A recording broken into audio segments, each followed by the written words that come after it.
Do you ever look around and see freelancers who are making $5,000, $10,000, even $20,000 a month and wonder what they're doing differently? Because you've watched all the videos and tried all the templates and implemented all the tips, and you're still struggling to get clients. And the ones you do get maybe aren't so ideal. Usually they have tiny budgets and unrealistic expectations. Well, I totally get it because I have been there.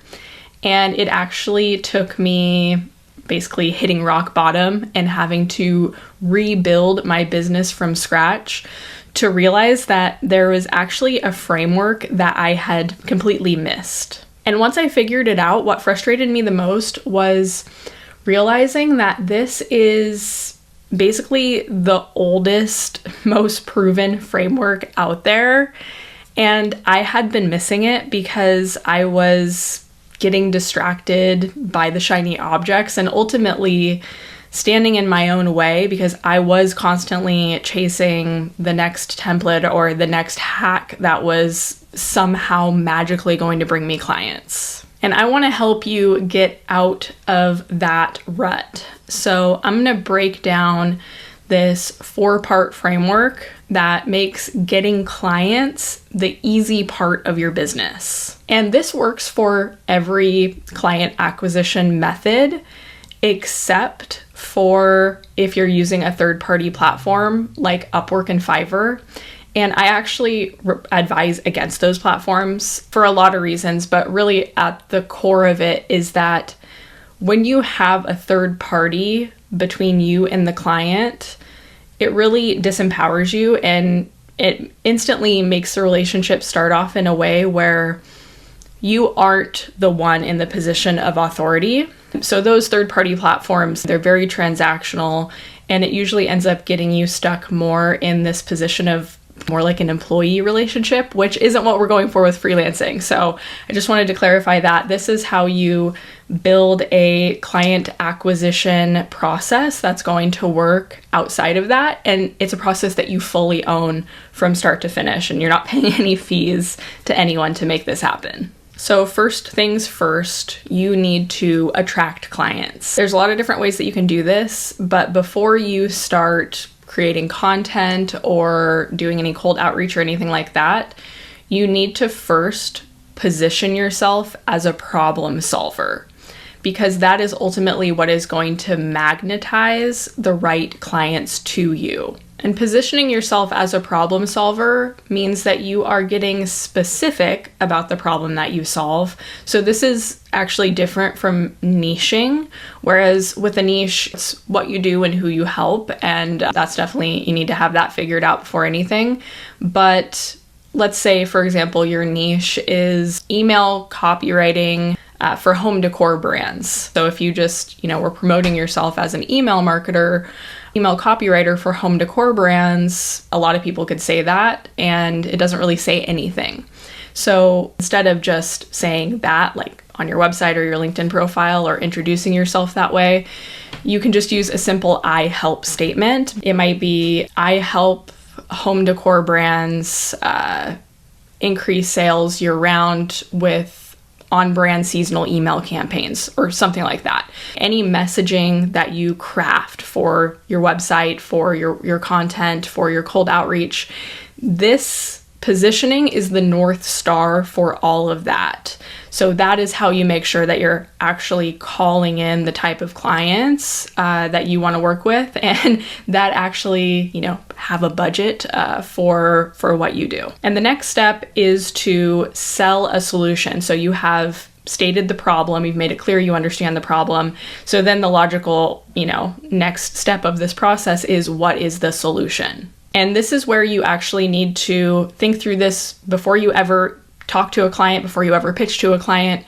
You want to have a ready-made solution. So you've already scoped it out, and you might have some different variations on it, but ultimately it all ties back to that positioning and that promise that you're making of, I'm going to solve this problem. So thinking, this is the problem, how do I solve it? Actually scope that out. And for me, this was super transformative because what I had been doing before was getting on a call with clients and asking them what they needed and basically being like, oh, I'm super flexible, I can do whatever you need. And I think it could be helpful to a point. If you really are just trying to get your first client, you have no idea what you're doing, that could work.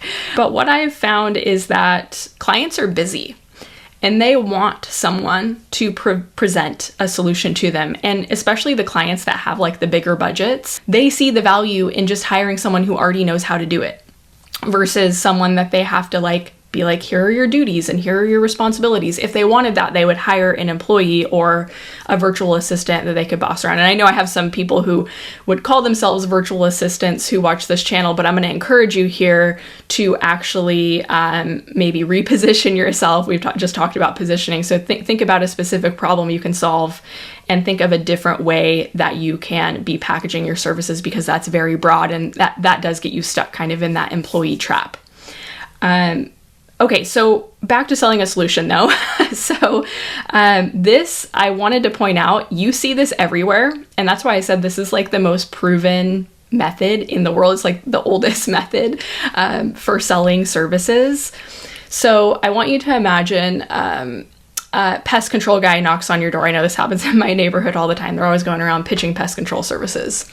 Like one neighbor gets it, they want to go knock on 20 doors. And I get it. But so let's say someone knocks on the door and they're like, hey, I'm helping your neighbor Julie over here. And I noticed this little trail of ants outside your house. So I just wanted to see if you needed some pest control too.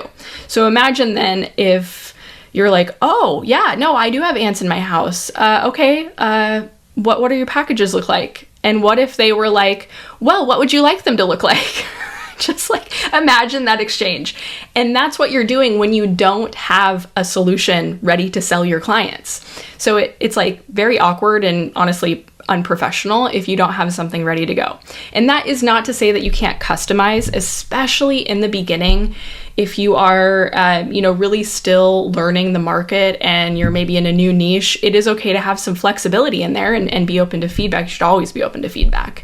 But ultimately, you want to have something constructed that shows that you understand their needs and that you have some kind of plan to get them a result. Otherwise, why would they work with you? The other thing is this just makes it so much easier to say yes. Like again, that exchange of, well, what would you like it to look like? If a client, then if their brain just goes into realizing, oh, this person is not a problem solver, this person is a task rabbit, and I just need to assign them some tasks, that's really going to limit the relationship, and it's going to make it so much harder to get a contract signed with that client. And another tip here, if you are new to my channel and you don't know this, I'm a big fan of retainer services. So if you are in the stages of putting together a solution for your clients, or you're going back to the drawing board to create a solution for your clients that you can pre-construct for them, think about what you can offer that can be repeated every month. So looking at your skills, looking at their industry and saying, how do these pieces fit together into a problem that I can solve on an ongoing basis? Because that retainer is going to give you recurring revenue with that client every month. Okay, so you have gotten clear on the problem, you've designed a solution to solve it, and the next step here is to provide proof that you know what you're doing, right? So like with the pest control example, if you've ever had a pest control person knock on your door, they're usually referencing your neighbor's name, which is kind of a way of giving proof. Hey, so-and-so trusts me. You should probably trust me too. So testimonials are one form of proof, but it doesn't have to be testimonials. It could be work samples, especially if you're doing anything creative or very process driven. You can show the creative work or the process that you go through. It could be case studies if you do have deeper experience and you really want to lay things out in that way. It could be data, showing a transformation in the form of data and metrics. So these are all forms of proof. This actually is where I see a lot of freelancers get stuck. And I think that they overthink this and they think that their proof has to be something like super profound, but it doesn't. It's usually just one or two, maybe a few really good, proof pieces, examples that show your expertise. And ideally, you do want this to show that you know how to implement the solution that you're going to pitch. That said, you can find common bridge if it's not an exact one-to-one match. And here's an example. So when I mentioned I kind of like hit a wall, had to go back to the drawing board. And when I did that and I was looking at my skills and, looking for new things that I could offer in the form of a retainer, I saw that social media management was probably going to be the thing for me. But up until that point, I had only done copywriting client work. So that meant I was writing blog articles and web copy and email copy, things like that. But I realized that even on social media, there's still a lot of copywriting. It's all copywriting. Anyone who does social media management can tell you, it doesn't matter if you're doing video, script writing, hook writing, all of that is copywriting. So that's how I kind of found the common bridge, even though it's not called the same thing. I found a way to say, look, I know how to tell stories. I know how to, call people to action. I know how to hook people, draw people in. And so those were the kinds of examples I was giving of my copywriting to show them that I had the capabilities to help them on social media as well. And going back even further than that, when I was first starting out as a copywriter and I had no clients, I literally wrote an email sequence in a Google Doc and shared that with my prospective clients. And that worked. So if you are stuck in this place and you're like, I need proof, it's not that complicated. And the last thing I want to say about proof is this is important because this satisfies the logical side of someone's brain before they decide to make a purchase, invest in anything. So you've satisfied the emotional side where you're saying, look, I get your pain points. I understand the pain that you're going through and I have a solution. And so just by giving any form of proof, you're satisfying that logical side. That's like, I just want to make sure that this is actually going to work. And the fourth and final step in this framework is to make getting started easy. And I specifically worded it that way because I recently have had some freelancers in my community submit some stuff for me to audit. So recently I've looked at some freelancers' websites and cold pitches and just their general online presence. And very often they were missing a clear call to action. So they might have content and a portfolio and even a website, but it wasn't clear what the next step was to work with them. And this may seem obvious, but I think it's easy to miss when you are so worried about your portfolio and putting yourself out there and marketing yourself. But if you don't have a clear call to action and next step for them to take, it's basically like having an online store with no add to cart button. So you've got to make sure you have a next step. And if you don't know what that next step should be, I'm just going to tell you what I think it should be. I think it should be a discovery call. And there are lots of ways to run an online business. Some people don't like doing calls. Some people, really will do everything to avoid them. And I actually used to be one of those people. But when you are a freelancer and you're wanting to work one-on-one with businesses and ideally charge them thousands of dollars to work with you, you need to build rapport. Remember, this is actually, if you don't know, freelancing is kind of replacing traditional employment in a lot of ways.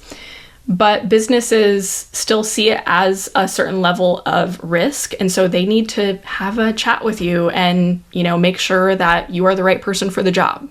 And the great thing about this method, like I said earlier, is that it can apply to any client acquisition method. So no matter how you attract clients, whether that be through content or ads or cold outreach, they need to firstly know that you understand their problem. And then also that you have a solution for them. And then they want to see proof that you can deliver that solution. And if they can see a clear next step to take to work with you, a clear call to action, then this is going to bring ideal clients to you. If there were any aha moments while you were watching this, any epiphanies in this framework, I'd love to hear about them down in the comments. And if you want more tips and advice for growing your freelance business, go ahead and check out this video next.